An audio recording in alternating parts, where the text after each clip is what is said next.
பச்சை பயிறு தோசை எப்படி பண்ணுறதுன்னு பார்க்கலாம். அதுக்கு ஒரு கிளாஸில் பச்சை பயிறு எடுத்துக்கோங்க. பச்சை பயிறு மட்டுமே சேர்த்து பண்ண போகிறோம். இதுக்கு உளுந்து வெந்தயம் எதுவுமே கிடையாது. இதை நல்லா வாஷ் பண்ணிட்டு வந்துடலாம். பாருங்கள், நல்லா வாஷ் பண்ணியாச்சு. இப்போ இதை வந்து தண்ணி சேர்த்து நல்லா ஊற வச்சிடலாம். ஒரு 8லேருந்து 10 மணி நேரத்துக்கு நல்லா ஊற வச்சு எடுத்துக்கோங்க. பாருங்கள், நல்லா ஊறிடுச்சு.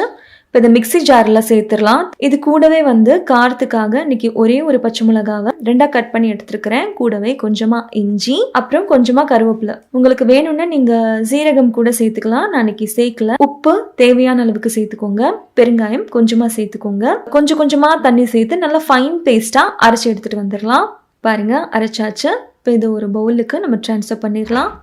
தண்ணி சேர்த்து தோசை மாவு பதத்துக்கு இதை ரெடி பண்ணிவிட்டு பேன் சூடானதுக்கு அப்புறமா தோசை ஊற்றுனீங்கன்னா நம்மளோட அருமையான பச்சை பயிறு தோசை சூப்பராக ரெடி ஆகிருக்கும்.